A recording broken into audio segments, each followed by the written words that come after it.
Hello বন্ধুরা, তোমাদের সকলকে স্বাগত। বন্ধুরা, টাইম এন্ড ডিস্টেন্সের একটা অঙ্ক রয়েছে যেখানে কিছু দূরত্ব পায়ে হেঁটে যায় আর বাকি দূরত্ব ঘোড়ায় চড়ে ফিরে আসে। এই রিলেটেড যে অঙ্কগুলো থাকে এর জন্য না খাতা পেনের প্রয়োজন হয়, না তোমার সময়ের প্রয়োজন হয়। জাস্ট দেখা মাত্রই তুমি এর অ্যান্সার বলে দিতে পারবে আজকের পর থেকে। দেখো, কোশ্চেন দেখলে তুমি ভালো বুঝতে পারবে। দেখো, কোশ্চেন কি বলেছে, এক ব্যক্তি একটি নির্দিষ্ট দূরত্ব পায়ে হেঁটে যায় এবং ঘোড়ায় চড়ে ফিরে আসে। মানে যাওয়া আর আসা দুটো সমান। পায়ে হেঁটে যাওয়াটা আর ঘোড়ায় চড়ে আসাটা এই দুটো কিন্তু সমান রাস্তা। এতে মোট সময় লাগে 4 ঘন্টা। সে যদি উভয় পথ ঘোড়ায় চড়ে অতিক্রম করত তাহলে তার সময় লাগতো 3 ঘন্টা। যদি সে উভয় পথ পায়ে হেঁটে অতিক্রম করে তাহলে তার কত সময় লাগতো? দেখো, প্রথমে আমরা পুরো কনসেপ্টটা বুঝে নিই, তারপর দেখা মাত্র কিভাবে অ্যান্সার বের করবে শিখবো। দেখো, প্রথমে তো ধরে নাও যে এ থেকে বি এই হচ্ছে আমাদের জায়গা, ঠিক আছে? ডিস্টেন্স এ থেকে বি। বলেছে যদি পায়ে হেঁটে যায় আর ঘোড়ায় চড়ে ফিরে আসে। দেখো, দুটো কিন্তু আলাদা। পায়ে হেঁটে যাচ্ছে আর ঘোড়ায় চড়ে ফিরে আসে। মোট সময় লাগছে 4 ঘন্টা। এবার এবার বলেছে যদি পুরোটাই ঘোড়ায় চড়ে যেত তাহলে 3 ঘন্টা লাগতো। আচ্ছা, উভয় পথ যদি ঘোড়ায় হতো তাহলে 3 ঘন্টা লাগতো। মানে এটা ঘোড়ায় আর আসছে ঘোড়ায়, মোট 3 ঘন্টা। তার মানে বলতে পারো তুমি ঘোড়ায় চড়ে আসতে 1.5 ঘন্টা লাগতো আর ঘোড়ায় চড়ে ফিরতে লাগতো 1.5 ঘন্টা। মানে মোট 3 ঘন্টা। তাহলে আমি একটা জিনিস পেয়ে গিয়েছি, ঘোড়ায় চড়ে ফেরাটা পেয়ে গিয়েছি, তাই নয় কি? বুঝতে পারলে কনসেপ্ট? ঘোড়ায় চড়ে ফিরে ফিরে আসাটা পেয়ে গিয়েছি। এবার দেখো, প্রথমে বলেছিল যে ঘোড়ায় চড়ে আর পায়ে হেঁটে উভয় পথ হচ্ছে 4 ঘন্টা। তো ঘোড়ায় ফিরে আসা 1.5 ঘন্টা পেয়েছি, তার মানে পায়ে হেঁটে 2.5 ঘন্টা। তবেই তো মোট 4 ঘন্টা। পায়ে হেঁটে 2.5 ঘন্টা আর ঘোড়ায় চড়ে 1.5 ঘন্টা, মোট 4 ঘন্টা পেয়ে গেছি। তার মানে পায়ে হেঁটে যাওয়াটা 2.5 ঘন্টা। এবার ব্যাপারটা বোঝো, যদি পায়ে হেঁটে যাওয়াটা 2.5 ঘন্টা হয়ে থাকে তাহলে পায়ে হেঁটে ফিরে আসাটাও 2.5 ঘন্টা হবে, তাই নয় কি? তার মানে যদি উভয় পথ পায়ে হেঁটে যেত, যদি যাওয়াটাও পায়ে হেঁটে এবং আসাটাও পায়ে হেঁটে হতো, তাহলে মোট সময় লাগতো 5 ঘন্টা। বাস, এটাই হচ্ছে আমাদের উত্তর। অপশন এ হচ্ছে উত্তর। আশা করছি পুরো ব্যাপারটা বুঝতে পেরেছ। এবার এই অঙ্কটিকে তুমি যখন এর পর থেকে দেখবে তখন আর এইভাবে করবে না। করবে কি না, উভয় যেটা বলবে সেটা মাঝে লিখবে, আর যেটা বলা আছে 3 ঘন্টা এটা কম তাহলে এদিকে দেবে। কত কম? 1 ঘন্টা কম, তাহলে এটা 1 ঘন্টা বাড়িয়ে দাও, তুমি তোমার অ্যান্সার পেয়ে গেলে। বলো, এর থেকে সহজ তোমাকে কেউ শেখাবে? তোমাকে মনে হতে পারে তা কি করে হয়, তাই তো? আরে বাবা, হয়। কেন হয়? কারণ এটা যত কম, 1 ঘন্টা কম, তো এটা তত বেশি, 1 ঘন্টা বেশি লাগবে। এটা স্বাভাবিক। কেন? কারণ ওই যে একটা 2.5 ঘন্টা আর একটা 1.5 ঘন্টা, 1 ঘন্টা পার্থক্য হচ্ছে দুজনের মধ্যে। কেন হচ্ছে? এই কারণে হয়। দেখো, আর একটা কোশ্চেন দেখো, বুঝতে পারবে। এখানে বলেছে এক ব্যক্তি একটি নির্দিষ্ট পথের অর্ধেক পায়ে হেঁটে যান এবং বাকি অর্ধেক সাইকেলে যান।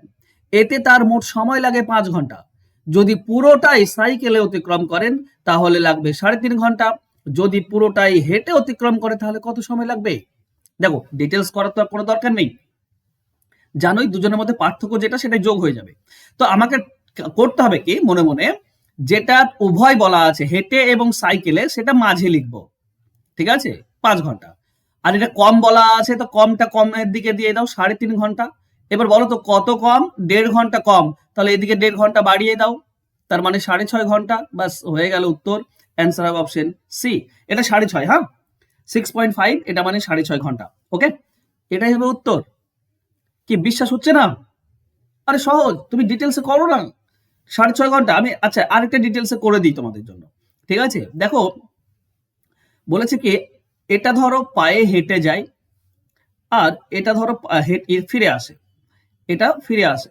আচ্ছা, অর্ধেক অর্ধেক বলেছে, কই বাত নেই, অর্ধেক অর্ধেক বলা হয়েছে।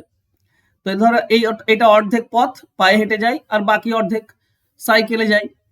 তো টোটাল লাগে 5 ঘন্টা। এখন বলেছে উভয় পথ যদি পুরোটাই যদি সাইকেলে যেত তো 3.5 ঘন্টা লাগতো। 3.5 ঘন্টা মানে কি? 1.5 ঘন্টা 15 মিনিট, মানে 1 ঘন্টা 45 মিনিট এটাতে লাগতো, 1 ঘন্টা 45 মিনিট এটাতে লাগতো, তাই না? মোট 3.5 ঘন্টা। তার মানে এইটা আমি ধরে নাও যে এটা সাইকেলে গিয়েছে, তো এটা তো 1 ঘন্টা 45 মিনিট। এবার পুরোটাই যদি 5 ঘন্টা লাগে, এটা যদি 1 ঘন্টা 45 মিনিট সাইকেলে হয়, 1 ঘন্টা 45 মিনিট 5 ঘন্টার মধ্যে, তাহলে হেঁটে কত? হেঁটে 1 ঘন্টা 45 মিনিট বিয়োগ করে দাও। তার মানে তোমার হবে 3 ঘন্টা 15 মিনিট। 3 ঘন্টা 15 মিনিট এটা হেঁটে আর এটা সাইকেলে, টোটাল 5 ঘন্টা। এবার বলেছে যদি পুরোটাই হেঁটে হতো, তাহলে একটা হেঁটে যদি 3 ঘন্টা 15 মিনিট লাগে, তো আর একটাতেও তো লাগবে 3 ঘন্টা 15 মিনিট। তার মানে মোট লাগবে 6 ঘন্টা 30 মিনিট। এবার তুমি বলো এভাবে বের করবে? না, দরকার নেই। কি করব না, যাতায়াতে 5 ঘন্টা বলেছে, তো 5 মিডিলে লিখবো। এটা হচ্ছে 3.5, তো 3.5 মানে কম, তো কমের দিকে দাও। এটা 1.5 ঘন্টা কম, তো এটা 1.5 ঘন্টা বাড়িয়ে দাও। আমাদের উত্তর হয়ে গেল। চলো নেক্সট কোশ্চেন। বলেছে একটি নির্দিষ্ট দূরত্ব পায়ে হেঁটে যায় এবং ঘোড়ায় চড়ে ফিরে আসে। আচ্ছা, ট্রিক্স ভালো লাগছে তো একটা লাইক তো তোমাদের করা উচিত, তাই না? চলো, আর একটা টাইপ রয়েছে, দুটো টাইপ রয়েছে, শুধু এটাতেই শেষ নয়, দুটো টাইপ রয়েছে, তো সেটাও হবে। চলো, বলেছে কি পায়ে হেঁটে এবং ঘোড়ায় চড়ে মোট লাগে 4 ঘন্টা 40 মিনিট, শুধু ঘোড়ায় চড়ে 2 ঘন্টা 30 মিনিট, দুটোই পায়ে হেঁটে গেলে কত লাগবে? তো ব্যাপার হচ্ছে 4 ঘন্টা 40 এটা মাঝে লিখবো, উভয় যেটা বলবে সেটা মাঝে। 2 ঘন্টা 30 মিনিট মানে কমটা বলা আছে, তো 2 ঘন্টা 30। কত কম? 1 ঘন্টা 10 কম, তো এদিকে 1 ঘন্টা 10 বাড়িয়ে দাও। 1 ঘন্টা মানে 5 ঘন্টা, আর 10 মিনিট বাড়ালে 50 মিনিট, 5 ঘন্টা 50 মিনিট। অ্যান্সার হবে অপশন এ। দেখা মাত্রই 0 সেকেন্ডে অ্যান্সার হচ্ছে না, দেখা মাত্রই উত্তর হয়ে যাবে। এবার চলো দ্বিতীয়টা দেখি। দ্বিতীয় বলেছে কি এক ব্যক্তি একটি নির্দিষ্ট দূরত্বের পথের অর্ধেক পায়ে হেঁটে যান আর বাকি সাইকেলে যান, এতে তার মোট সময় লাগে 5 ঘন্টা।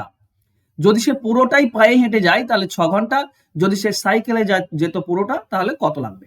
ব্যাপার হচ্ছে এটা পায়ে হেঁটেটা বলা আছে, সাইকেলেরটা চেয়েছে, মানে বেশিটা বলা আছে। বলে এর উত্তর কত হবে?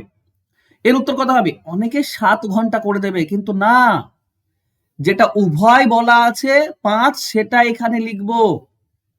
এটা 6 ঘন্টা বলা আছে, 6টা বেশিটা বলা আছে, তো 1 ঘন্টা বেশি, এটা 1 ঘন্টা কম লাগবে, মানে 4। অ্যান্সার হবে ডি। এই জিনিসটা মনে রাখবে। এর জন্য বারবার আমি তোমাদেরকে ট্রিক শেখানোর সময় বলছি যে উভয়টা মাঝে লিখবে, উভয়টা মাঝে লিখবে, তবেই কিন্তু তোমার সঠিক উত্তর আসবে, নাহলে অনেক সময় ভুল হয়ে যেতে পারে, অনেক 1 ঘন্টা আরো যোগ করে দিতে পারে, তাই না? চলো নেক্সট কোশ্চেন। দেখো এখানে বলেছে এক ব্যক্তি একটি নির্দিষ্ট দূরত্ব পায়ে হেঁটে যায় এবং ঘোড়ায় চড়ে ফিরে আসে, এতে তার মোট সময় লাগে 12 ঘন্টা। যদি সে উভয় পথ পায়ে হেঁটে যেত তাহলে 18 ঘন্টা লাগতো। উভয় পথ সাইকেলে কত লাগবে? তো ব্যাপার হচ্ছে উভয় পায়ে হেঁটে এবং সাইকেলে মোট লাগে 12 ঘন্টা। উভয় যদি সে হেঁটে যেত লাগতো 18 ঘন্টা, মানে এখানে 6 ঘন্টা বেশি লাগতো। তাহলে সাইকেলে 6 ঘন্টা কম লাগবে, 6 ঘন্টা কম মানে 6 হবে আমাদের উত্তর। অ্যান্সার হবে অপশন এ। এবার তোমরা যদি শিখে নিয়েছো, তাহলে এই যে একটা হোমওয়ার্ক আছে, এটা আর তোমরা কমেন্ট বক্সে আমাকে কমেন্ট ছুড়ে মেরে দাও, ঠিক আছে? আশা করছি তোমরা একদম চুটকিতে অ্যান্সার করতে পারবে, ঠিক আছে? ওহো সরি, চলো আমি ডেটা চেঞ্জ করে দিই, ডেটা চেঞ্জ করা হয়নি, চলো কই বাত নেই। ধরো উভয় পথ যেতে সময় লাগে 10 ঘন্টা, আর যদি পুরোটাই পায়ে হেঁটে যাই, পায়ে হেঁটে লাগবে 15 ঘন্টা, পায়ে হেঁটে লাগবে 15 ঘন্টা। তাহলে বলো সে উভয় পথ যদি ঘোড়ায় যায় তাহলে কত ঘন্টা সময় লাগবে? আমি অপশন দিচ্ছি, ঠিক আছে? 4, 5, 6, 7, এই হচ্ছে তোমার অপশন।